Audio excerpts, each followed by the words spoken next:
Eu sou filho de Salvador. Em 1953, eu vim estudar no Seminário Central da Bahia. Saí do seminário, fiz vestibular e fui estudar na Universidade Católica, onde me formei em 1965. Em 1966, eu fiz concurso para promotor. Em 78, eu vim para Salvador, promovido, e assumi aqui em Salvador como titular da primeira vara do júri. Eu sou Tilson Ribeiro Santana, sou advogado diplomado por volta de 1966 e de lá para cá não tenho feito outra coisa na vida senão advogar. Mais de meio século que eu milito no Tribunal do Júri. Eu sou Humberto Araújo, nascido em Formosa do Rio Preto e criado em Barra do São Francisco. Depois que formei, eu pretendi a advocacia e fui para Barra. E lá foi a minha experiência. Durante 4 anos, momentos agradáveis, e comecei no Tribunal do Júri. Meu nome é Mário Alberto Simões Irs, fui promotor público, na época era promotor público, por aproximadamente 2 anos. Depois fiz concurso para magistratura e aqui estou há aproximadamente 36 anos aproximadamente. Eu sou Cleusa Boida de Andrade, ingressei na carreira do Ministério Público através de concurso em 1981. Passei por diversas comarcas do interior, sempre naquela região sul. Eu fui promovida para a comarca da capital, que foi Salvador, e me vi chegando no júri. Meu nome é Marcos Melo, a minha história é o júri. Eu sou advogado por causa do júri. Eu comecei a atuar quando eu era 2º ano de Direito. Quando eu concluí o curso de graduação, eu já me sentia um advogado do júri. Eu sou Raul Palmeira, eu sou defensor público do Estado da Bahia desde 2 de agosto de 1984, quando a Defensoria Pública ainda nem era estruturada como uma instituição, éramos um órgão da Secretaria de Justiça e Direitos Humanos, e eu assumi a vaga do Tribunal do Júri em 1989. Aí eu descobri qual era a minha função no direito e na Defensoria Pública. Meu nome é Sérgio Abib, eu sou advogado criminal desde 1974. Foi o ano que eu me formei. E o Tribunal do Júri, para mim, sempre foi o grande atrativo do direito penal. E eu, ainda pequeno, era levado pelas mãos de meu pai, Afonso, para assistir os julgamentos do Tribunal do Júri. O meu nome completo é José Marinho das Neves Neto. Em março de 68, eu me submeti ao concurso do Ministério Público. Por sorte, logrei a aprovação e fui imediatamente nomeado. Começou em Rui Barbosa, meu contato com o júri. No dia 11 de dezembro de 1998, 11h45 da manhã. Nesse dia foi uma sexta-feira e eu estava trabalhando, eu estava fazendo faxina. Aí ia eu e minha menina. Minha menina estudava um turno e trabalhava outro. Na quarta-feira, ela foi para o Luiz Viana, pegou o bilhetinho dela. Ela disse, mãe, eu passei para o 1º ano. Menina, foi uma grande felicidade para mim, uma grande felicidade, sabe? Porque nesse tempo eu era analfabeta. Foi para a tenda, estava lavando o banheiro, vi o primeiro estrondo pequeno. Aí quando deu o último estrondo, eu disse assim, ô Léo, minha filha morreu. Aí depois de 8 dias, foi que eu venci, que aí o povo me doparam. Numa sexta-feira seguinte, ô Dolores, aconteceu o acidente do fogo. E infelizmente, a Arlete foi uma das pessoas que também morreu.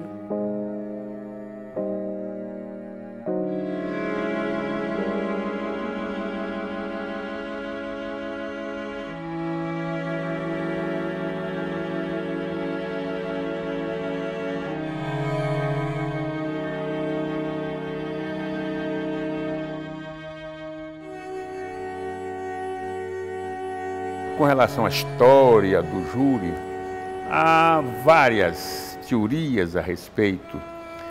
Com relação à origem, se foi no Concílio de Latrão, em 1215, para julgar crimes cíveis e criminais. O fato é que não se sabe se foi exatamente a Grécia, a Roma, o berço do Tribunal do Júri. E tanto que um jurista brasileiro, Maximiano, ele diz que depois de pesquisar a respeito, ele chegou à conclusão de que a história do júri se perde na poeira do tempo. No Brasil, ele chegou por volta de 1822 para julgar crimes de imprensa. E a Constituição de 1824 já se refere ao júri para decisões de causas não só criminais como cíveis. Em 1891, a Constituição desse ano manteve a instituição, na emenda 72. Na Constituição de 34, no artigo 72, também foi mantida a instituição do júri. Na de 37, a instituição do júri não mereceu referência.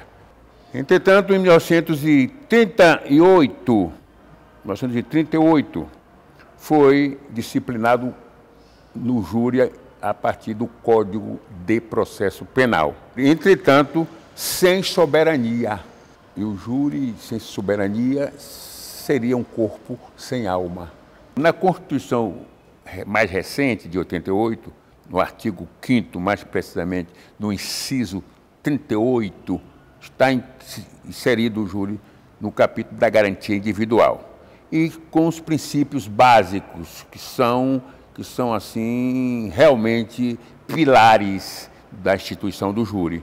São princípios importantes para o funcionamento do Tribunal do Júri, que, sendo um tribunal popular, onde é o povo, é a sociedade quem decide, afinal de contas, se o acusado, o réu, é culpado ou inocente, mas para que essas pessoas que são selecionadas dentro da sociedade possam entender o funcionamento disso, é preciso que algumas regras sejam realmente determinadas.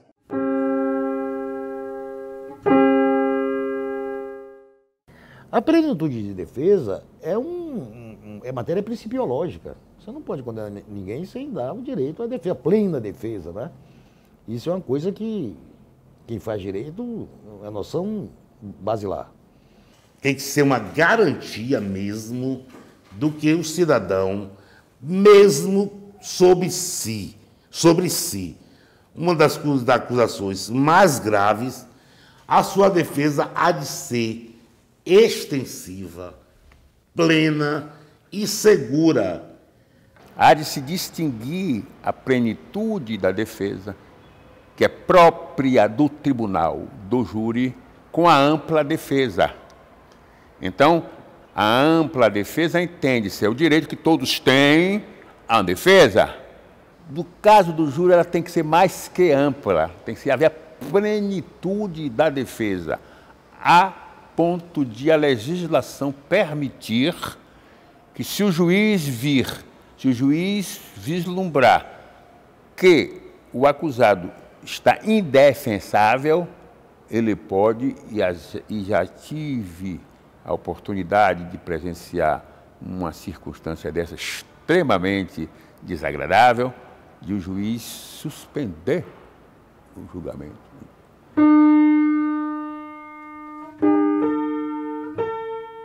O sigilo das votações é importante para que o cidadão vote e não seja identificado, para não sofrer pressões, para não... Ninguém sabe quem votou, a não ser quando é unanimidade, porque aí não tem jeito. Isso foi uma mudança positiva.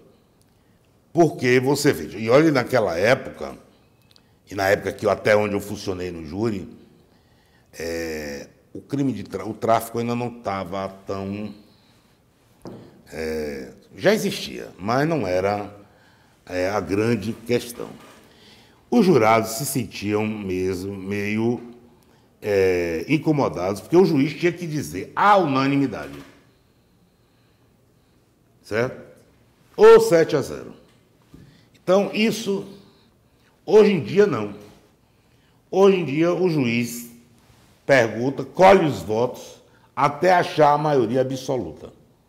Então, isso dá um conforto ao jurado.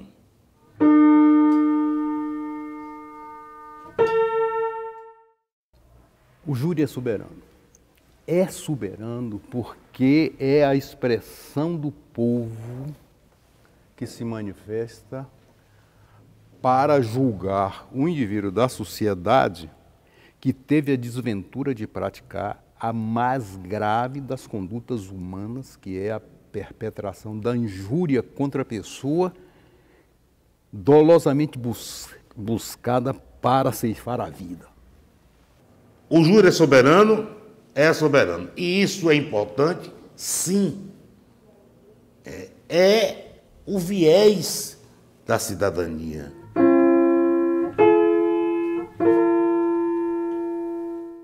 O legislador escolheu justamente os crimes mais importantes, que são justamente os praticados, os dolosos praticados contra a vida, para serem julgados pelo tribunal do júri.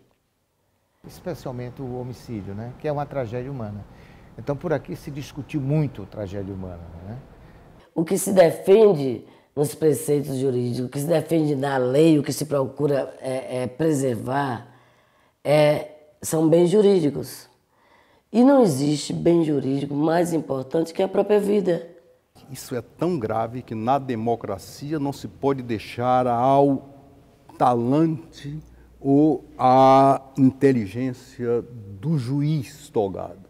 Para o crime doloso contra a vida, o competente é o tribunal do júri. Então, é o homem do povo quem vai decidir. Ele é para os tribunais contra a vida consumados ou tentados. Mas se existir outro fato que é conexo àquele, é julgado pelo tribunal do júri também. Para o crime culposo, mesmo que tenha sido o resultado morte, é o juiz togado. Fato, dia tal, a tantas horas, de tal maneira, João matou Cicrano. Esse é o fato. A partir daí, isso é importante, essa data, porque começa a correr o prazo de prescrição para que o Estado atue. O Estado atue e dê a resposta, e procure promover a resposta. O processo do júri ele é bifásico. A primeira fase ele acontece igual a qualquer outro processo, né, do rito ordinário. É feito um inquérito policial, o inquérito é remetido para o promotor e o promotor oferece uma denúncia. Oferece a denúncia com base naquilo que ele tem no inquérito, né? Seja homicídio, infanticídio, aborto, instigação ao auxílio-suicídio e tal. Prossegue o processo, o juiz prossiga-se. Intimem-se as testemunhas para comparecerem para depoimento tal dia, tal dia. Fim dessa fase, o juiz abre vista às partes para o oferecimento das alegações finais. Aí, terminada essa primeira fase, ele vai examinar se a denúncia procede, se é um caso para mandar para o júri. Pronuncia, impronuncia ou absolve sumariamente. Ele pronuncia quando há indícios suficientes de autoria e materialidade. Ele impronuncia quando a autoria não é definida, quando não se consegue chegar a uma autoria. E ele absolve sumariamente quando a autoria e a materialidade são definidas, mas o réu agiu sob o manto de um excludente de criminalidade. Legítima defesa, estrito cumprimento do dever legal, estaticidade, as excludentes que também estão na lei. Antigamente tinha a época do libelo, hoje não tem mais libelo. O libelo crime acusatório, que eu amava sustentar, né? Ele foi tirado, ele não existe mais. Que era uma articulação Isso. Todos os aspectos fáticos pontuais que seriam a consistência, que seriam a base das perguntas que o juiz iria fazer ao jurado no julgamento. Uma vez pronunciado o réu, não vai ser o juiz que vai julgar, porque na pronúncia o juiz não pode dizer que o réu é culpado ou inocente. Ele vai transferir o julgamento para a sociedade, para o júri popular. Nesse triunvirato, Ministério Público, Defesa e Corpo de Jurados, entendeu? Destaque para o Corpo de Jurados, que é quem vai decidir da sorte do acusado submetido ao julgamento perante eles. Esses jurados, comparecendo, havendo número legal, se instaura a sessão e serão sorteados 7 jurados. E essas 7 pessoas é que comporão o Conselho de Sentença. O que é isso? É o conselho que vai decidir o processo que está em julgamento. Portanto, a pronúncia é o passaporte para o júri. A essência não mudou nada. Mudou o número de jurados sorteados, aumentou. Mudou o tempo de exposição. Quando há mais de um réu, o tempo é maior do que antes, que já era maior também do que um réu só. O tempo de réplica e tréplica, consequentemente. Mas a essência do júri não mudou e dificilmente muda. Eu acho que a mudança fundamental que eu vi de melhor foi a questão de retirar perguntas técnicas para que leigos pudessem responder. Deu mais racionalidade e mais maneabilidade para o processo. No plenário pode haver uma instrução? Pode-se ouvir testemunhas, pode-se ouvir peritos, né?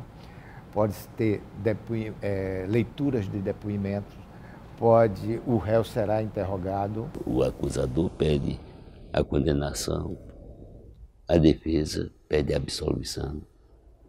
O júri é independente para fazer o que quiser.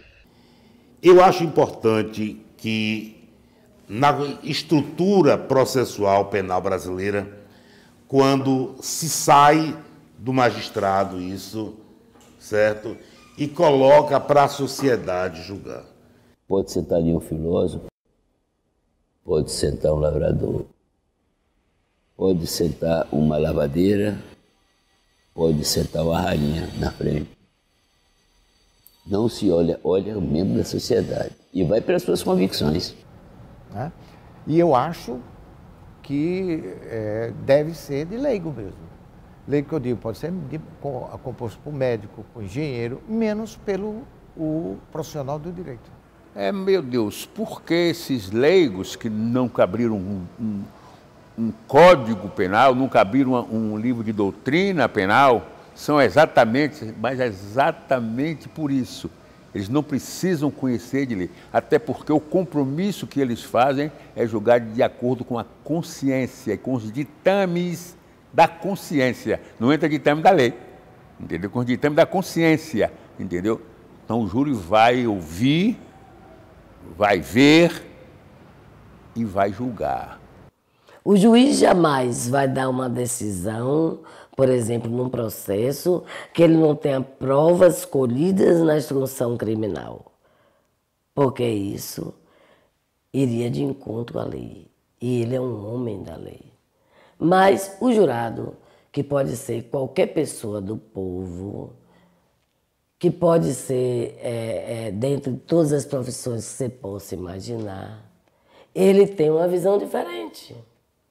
Aí então vão se considerar não só a lei, não só os costumes, mas todos os valores que marcam cada sociedade. Por isso que em Mutuípe, o júri é de Mutuípe, são pessoas de Mutuípe. Em Laje, são pessoas de Laje. Em Santo Antônio de Jesus, pessoas de Santo Antônio de Jesus. Em Salvador, pessoas de Salvador. Por se tratar de um tribunal democrático, o julgamento é feito pelos representantes da sociedade. Não é um tribunal togado, não é um tribunal técnico, mas é um tribunal que julga de acordo com a consciência e com os ditames da justiça. Eu sou um amante da democracia, com todos os defeitos que a democracia possa se apresentar a todos nós.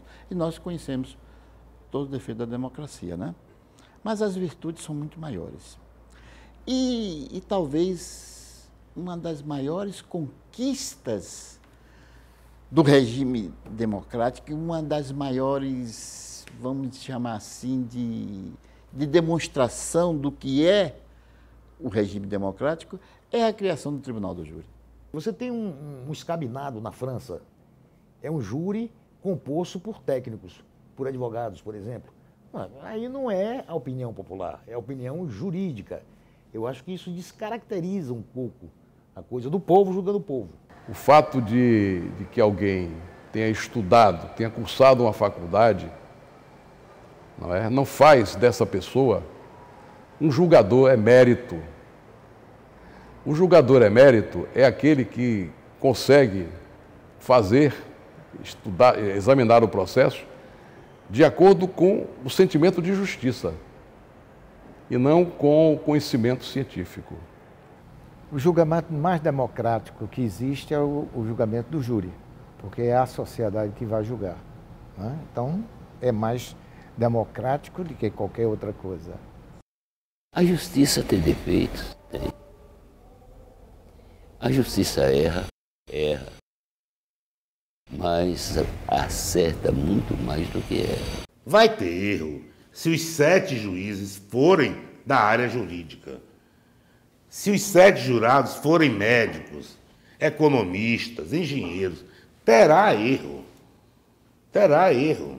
Como terá erro também se forem 7 juízes togados. Mas onde está a verdade? Onde está a certeza?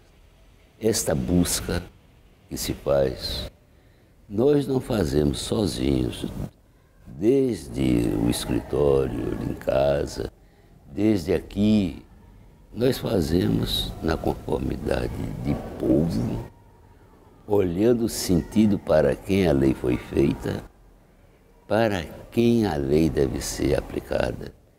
E nisso nós vamos fazendo como se fosse uma escola. E esse aprendizado é notável. Por isso é que eu acho que o Tribunal do Júri ainda é onde mais se pratica e se faz a justiça. O processo de homicídio, né, ele é muito mais próximo de nós. O homem está preparado, disse-á que ele está preparado para não cometer crime contra o patrimônio, crime sexual, né? Mas contra a vida, né, é difícil, porque nós somos um homicídio em potencial, né? Então, talvez seja por isso, né, que se dê essa oportunidade à sociedade para julgar, porque é um crime, não obstante ser o crime maior, mas é o que está mais próximo de nós, dentro de nós. E na condição humana que nós temos, nós sabemos muito bem entender esse lado emocional em que a pessoa se encontra. Isso é importante. E isso eu acho que o Tribunal do Júri faz bem, julga bem, porque julga as emoções com conhecimento de causa. O julgamento do Tribunal do Júri é o julgamento mais democrático que já existiu e que existe em toda a vida. Tem ponto e contraponto, como tem vantagens e desvantagens. Agora, continuo achando o julgamento mais democrático do mundo, eu diria. Tenho absoluta certeza de que os caminhos da democracia, os princípios da democracia, são os que levarão a humanidade à sua destinação. A sua destinação, não tenho a mínima dúvida. Inclusive atribuindo soberania ao povo para exercitar o poder de que dispõe como instrumento de serviço não como instrumento de dominação. É a passarela do cidadão ao Poder Judiciário. O júri não é uma unanimidade.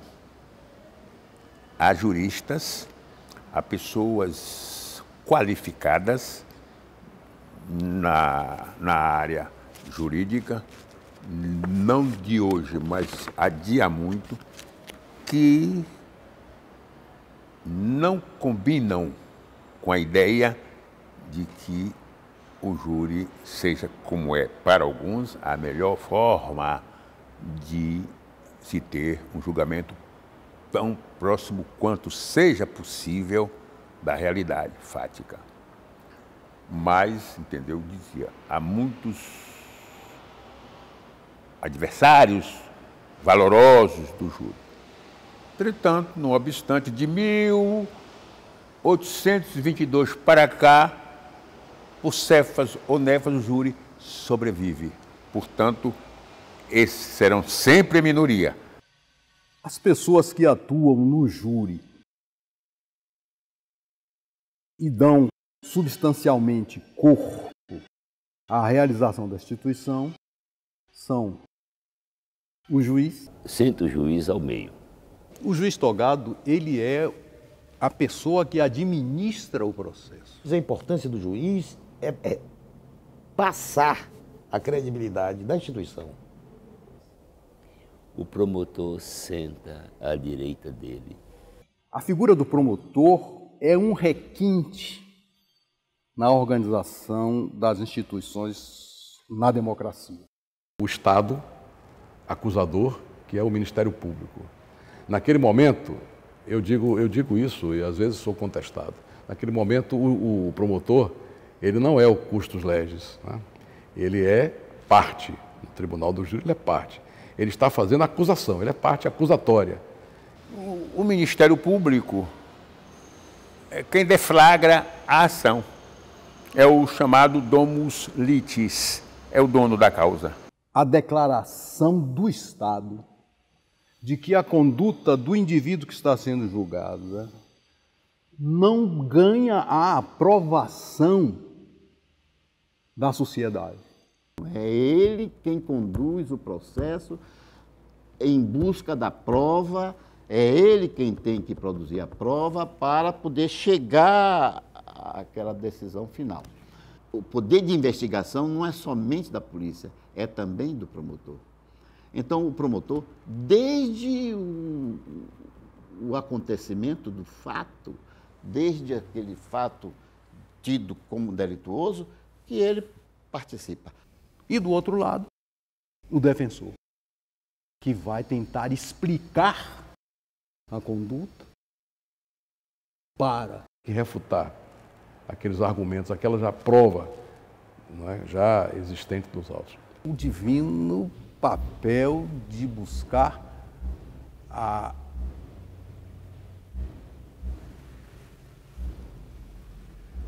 complacência, que é uma das grandes virtudes que na humanidade a gente pode perceber. Quando todos acusam, quando ninguém acredita no réu, esse que é o papel do advogado. Aí é que o advogado cresce, o advogado criminalista. O advogado criminal cresce nesse momento. Por quê? Porque quando todos estão contra o réu, a sociedade não acredita nele. Ninguém acredita. O Ministério Público está ali acusando. O papel dele, do Ministério Público, está acusando o réu. Mas aí surge uma palavra, aquela voz, não é? Solitária, mas tem que ser uma voz como se fosse cortante no ar. Ali o advogado vai exatamente ter que fazer o convencimento dos jurados. Nesse momento é que entra a magia, digamos assim, da palavra de defesa.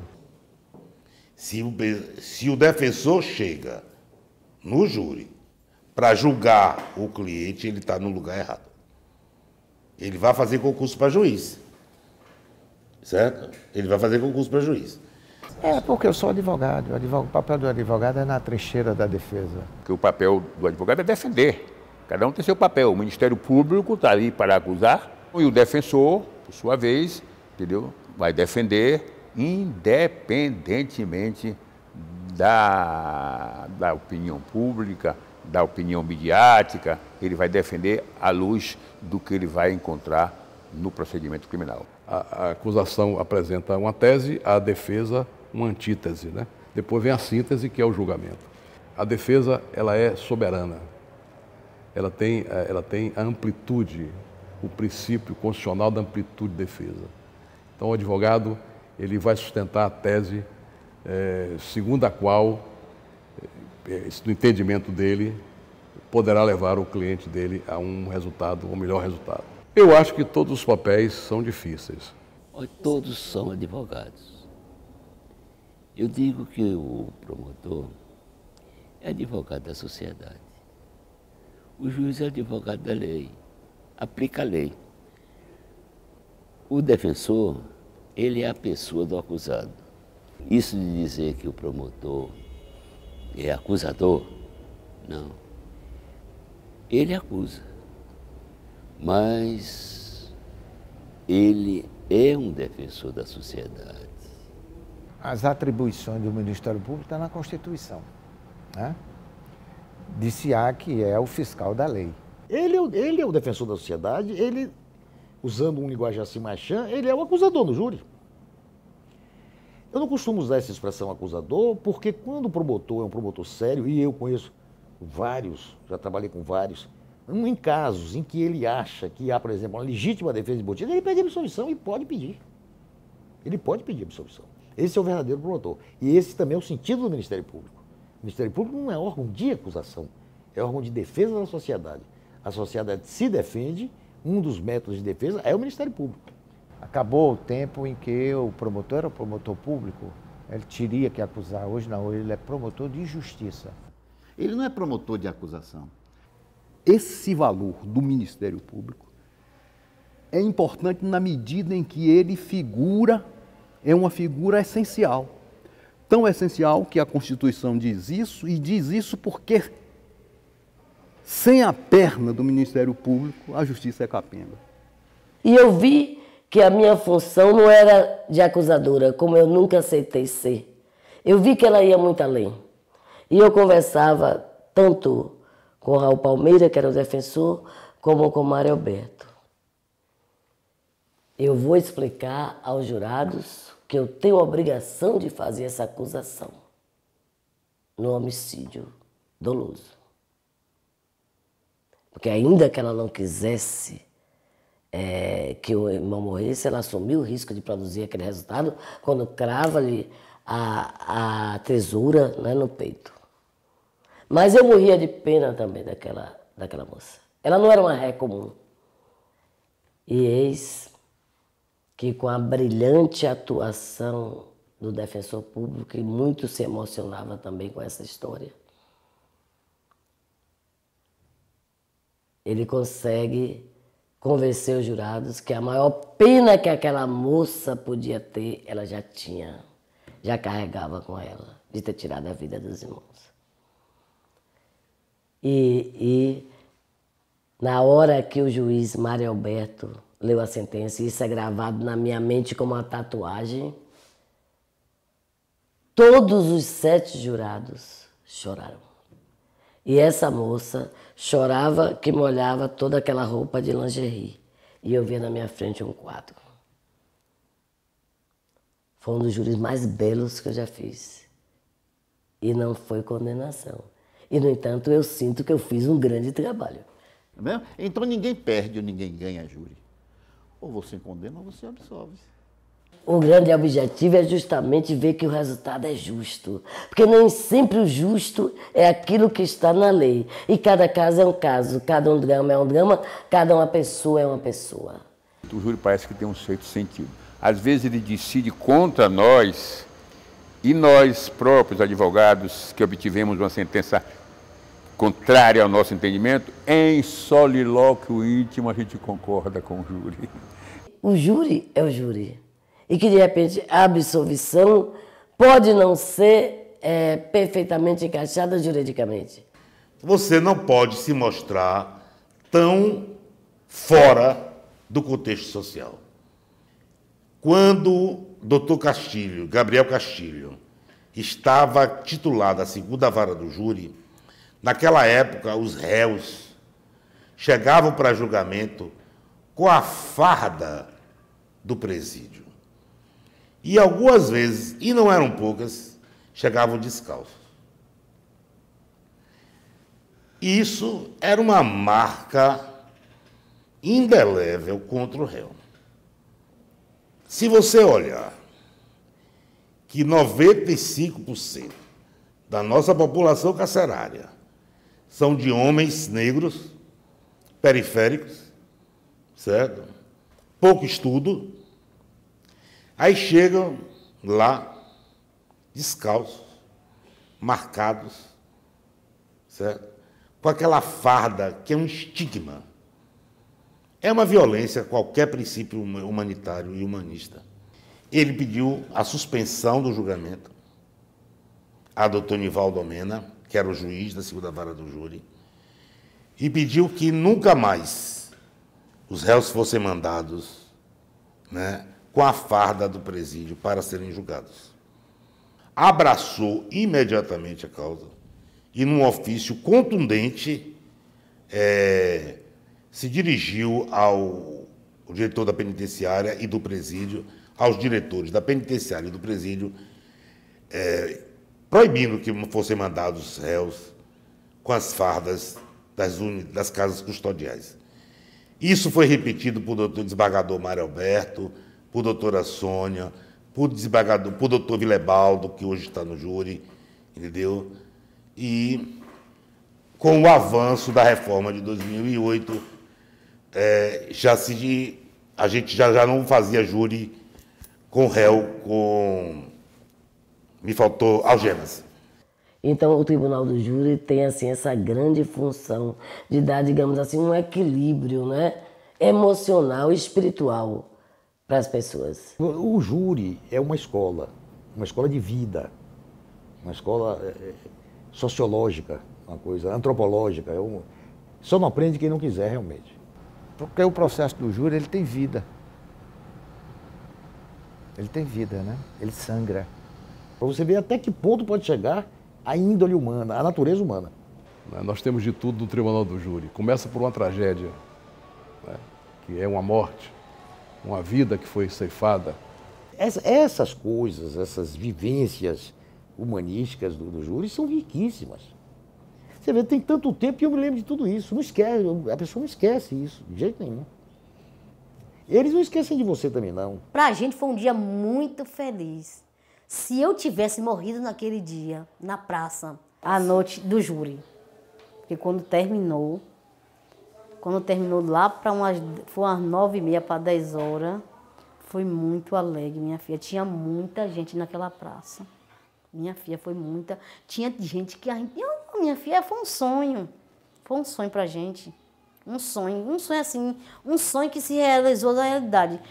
Eles podiam estar onde tivesse, em banco, em fila de pagamento, aonde ele via a gente parar para conversar, os promotores. E eu acho que o Ministério Público fez o papel deles, sim. Eles fizeram, todos fizeram. Se não fizesse, a gente não tinha esse júri. Porque até hoje a gente estava lutando, para ter e não tinha acontecido. Que não fossem vocês, o que seria da gente? Se a gente não denunciasse, se a gente não gritasse para o mundo todo ouvir, todos os argumentos que a gente precisava, ela usou. A promotora usou. Todos. Todo.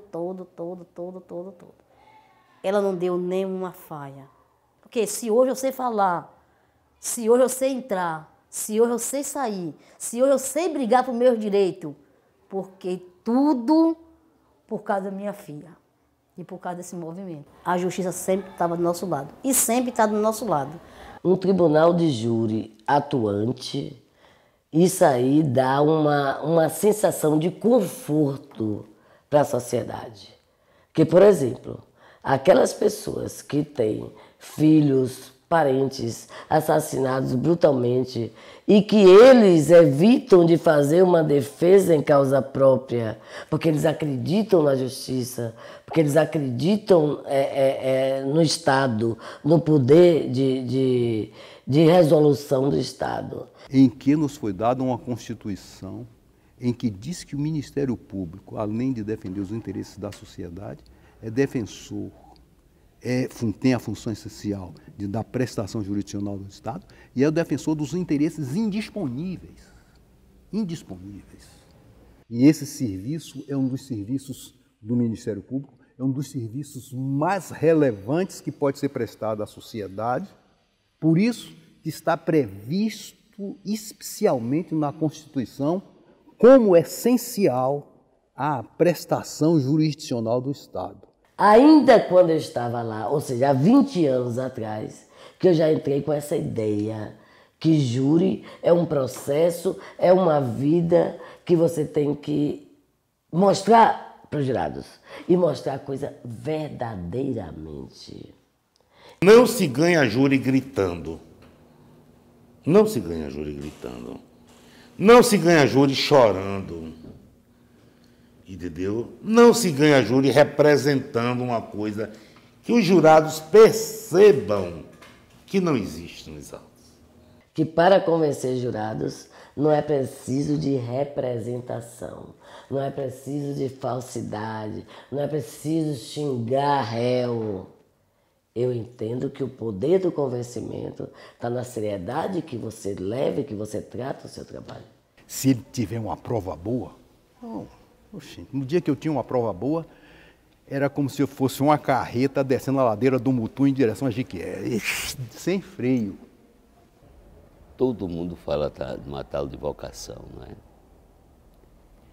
Eu ouso dizer, contrariando todo mundo, que vocação não existe. Existe o chamado. E a vocação de voco, vocas, vocável, vocatum, vocare.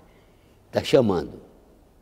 É tudo que a gente faz deve fazer atendendo a si mesmo. Nunca atendendo a outros. Se o senhor vai examinar um processo, tenha neutralidade para examinar. Olhe não com o coração, mas olhe com a lei, olhe com a medicina, olhe com tudo que é dado e desbilhotar para o senhor poder fazer. A gratificação que esse fazer nos dá é concluir e olhar para trás, fiz tudo correto. Então você tem que ter aptidão técnica mesmo, você tem que ser bom, não só no júri, mas no que você fizer. Você tem que ter este amor, né? E essa paixão que eu tenho até hoje. É que o advogado criminal, o advogado, né, que atua no crime, ele tem que ser apaixonado. E principalmente no júri. Se ele não tiver essa emoção, se ele não tiver essa paixão pelo júri, pela defesa, eu não acredito, né, que ele seja o advogado. Então, a emoção e a paixão fazem parte, né, da essência do advogado do júri. O advogado criminal que não se apaixona pela causa, que não é apaixonado pela tribuna do júri, não é advogado. É muito melhor ter paixão do que não sentir nada. Tá? A paixão no júri, digamos assim, é o grande diferencial do advogado criminalista. A tragédia humana é feita disso, né? De ciúme, de amor, de ódio, de medo, de ciúme, né? Esses gigantes da alma, né? E o processo é um processo do espetáculo, né? Então até as tragédias são espetaculosas, não é isso? Nietzsche disse que não há tragédia sem espetáculo, né? Porque ali é o palco das emoções. É uma experiência fantástica. Para quem quer aprender, é uma experiência fantástica. Não é aquele camarada que está no júri para passar um tempinho ali e tal. Não. Esse não vai ganhar nada. Como em qualquer lugar. Agora, o juiz do júri, que tem compromisso com aquilo e que quer aprender, que gosta de conhecer a condição humana, a natureza humana, entendeu? Alguns orgulhos bestiais, até algumas vaidades bestiais, que às vezes você descobre até em você próprio. No recôndito do ser, você diz assim, rapaz, eu teria feito isso. Deus me livre disso, mas eu teria feito isso. Então, isso é de uma importância muito grande para quem gosta dessa interação social, quem gosta de analisar essas coisas, ver esse ângulo, ver aquele ângulo e tal. Quem não gosta, quem é matemático, físico, químico e etc. Não tem muita importância. Não está na lei, acabou. Não está na lei, não. Né? Dura lex, sed lex e acabou. Eu acho que todo mundo que atua no júri atua em outra área. Agora, a recíproca nem sempre é verdadeira. Porque o advogado do júri é diferente. O julgamento do júri é diferente. Tinha uma expressão que dizíamos antigamente. A primeira namorada do aluno é a ciência penal. É o direito penal. A ciência penal é a primeira namorada do aluno. Embora ele depois venha se casar com o direito civil, com o direito tributário, com o direito trabalhista, né? Mas a primeira namorada realmente é a ciência penal.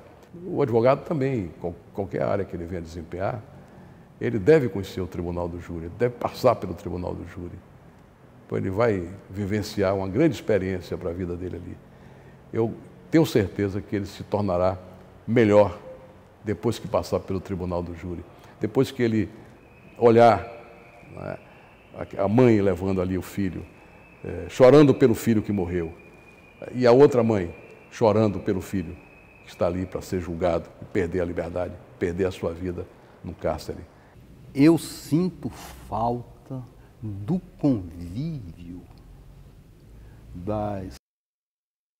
dos colegas, admiráveis colegas que tive, da vida intelectual que esse convívio me propiciou, das alegrias que tive. Do companheirismo, nós éramos uma família, o tribunal, o criminalista vivia como se fosse numa família, não é? Nós tínhamos as amizades, não só dos advogados, como também dos representantes do Ministério Público. Nós tínhamos um bom entendimento com os juízes. Deixa eu dizer uma coisa a vocês. E nós não tínhamos um espaço sequer para atender um assistido. E o Ministério Público já tinha a sua estrutura montada, de séculos, né? A Defensoria Pública não. Era novidade. E a Defensoria Pública passava a ser também um membro do Ministério Público, dos quadros do Ministério Público, entretanto com a função oposta, de defensor. De tal maneira que isso funcionou que aqui em Feira de Santana aconteceram, durante o período, eu fui promotor nesta comarca durante 8 anos, e aconteceu, na minha lembrança, 2 nomeações de promotores para funcionarem aqui na comarca como defensores. Voltar à minha casa, que é isso aqui, né, é uma emoção. Né? Eu, quando entro aqui, eu tenho que olhar. Né? Eu houve uma época que tinha a júri, eu vinha só assistir júri. Né? Tinha que vir para o fórum para assistir júri. Então, para mim, estar aqui também é parar na esquina do tempo, né? E reviver todas aquelas emoções, né? Aqui do júri, né? Onde eu tentei contribuir muito para que houvesse justiça. O Tribunal do Júri, na capital, sempre foi uma marca de excelência. E eu tinha muita vontade e muito medo também de assumir aquele Tribunal do Júri. Mas eis que cheguei, fiquei e não tive pressa de sair, porque tudo aquilo é fascinação. Eu sou muito grato a quem uma vez me disse que eu não poderia nunca ser juiz de direito. Certo? Porque eu entrei na Defensoria Pública porque eu perdi a prova oral do concurso de juiz de 1984. E uma senhora, que já deve estar morta pelo tempo, ela me disse: não chore, não reclame, Você não nasceu para ser juiz, mas você nasceu para dar liberdade a algumas pessoas. Chegará o dia que você vai trabalhar cuidando da liberdade das pessoas. Bom, eu não consegui absorver todos, mas um eu consegui absorver.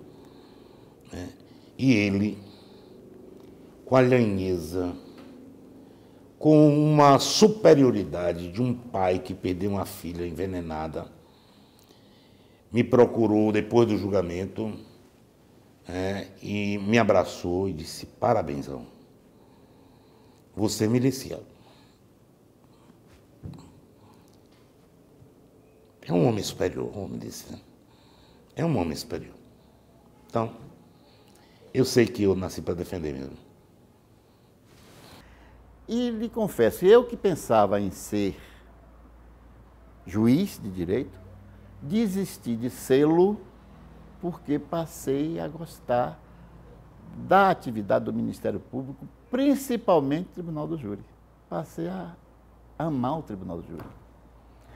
E lhe digo que dentro do Ministério Público eu cheguei até a corregedor-geral. Eu fui corregedor-geral da minha instituição.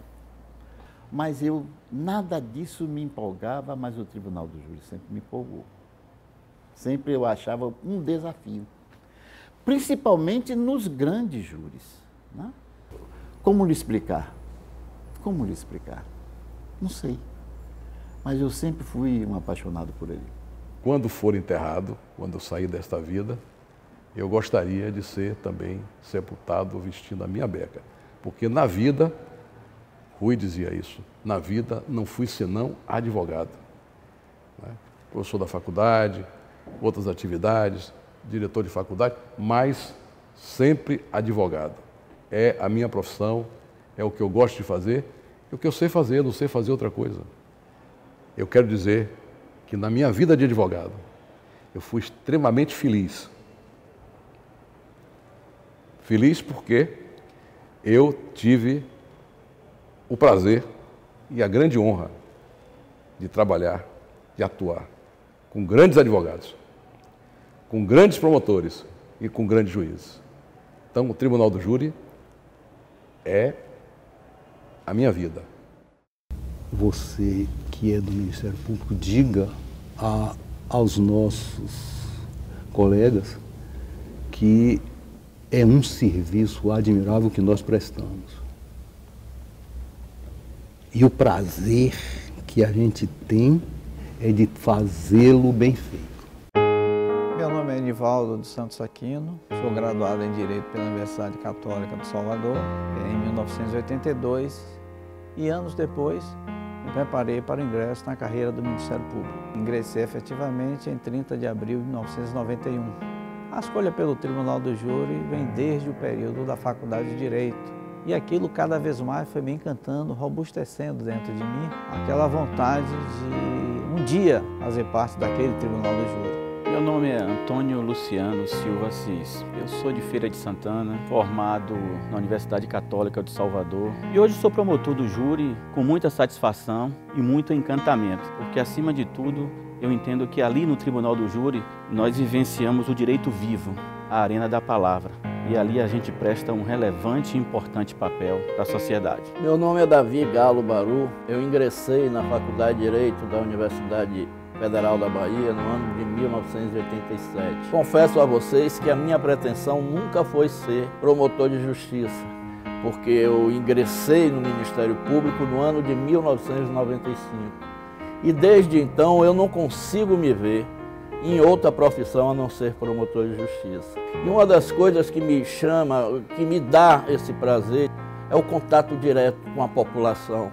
Sobretudo com aquela população que não dispõe de meios, aquela população tão carente e sedenta de justiça. O Ministério Público é a grande paixão da minha vida. Eu amo ser promotor de justiça e adoro ser promotor do júri. Meu nome é Igor Clóvis Silva Miranda, sou natural de Senhor do Bonfim. Iniciei meus estudos na UNEB, em Juazeiro. De lá fui ser bancário e me transferi para Salvador e terminei a Faculdade de Direito na Faculdade Rui Barbosa. Essa minha, vamos dizer assim, intimidade, talvez paixão pelo júri, ela se iniciou, foi o primeiro contato que eu tive com o Ministério Público. Ali eu percebi qual era a função primordial do promotor de justiça. Antes de defender um ponto de vista, é defender princípios, defender valores. E o promotor de justiça está ali para ser a bússola da sociedade. Eu sou Semiana Silva de Oliveira Cardoso, eu sou de Feira de Santana, Bahia. Sou promotora de justiça, fui juíza durante algum tempo, no início de minha carreira. Tive a oportunidade de vir para a Bahia como promotora de justiça. Abracei a carreira do Ministério Público, porque no Ministério Público eu me sinto efetivando a justiça como eu sempre sonhei. Hoje, atuando no júri, há quase um ano, chega a me arrepio ao falar, é onde eu estou me encontrando. E sempre que eu encontro as pessoas, eu digo, eu estou amando ser promotora do júri.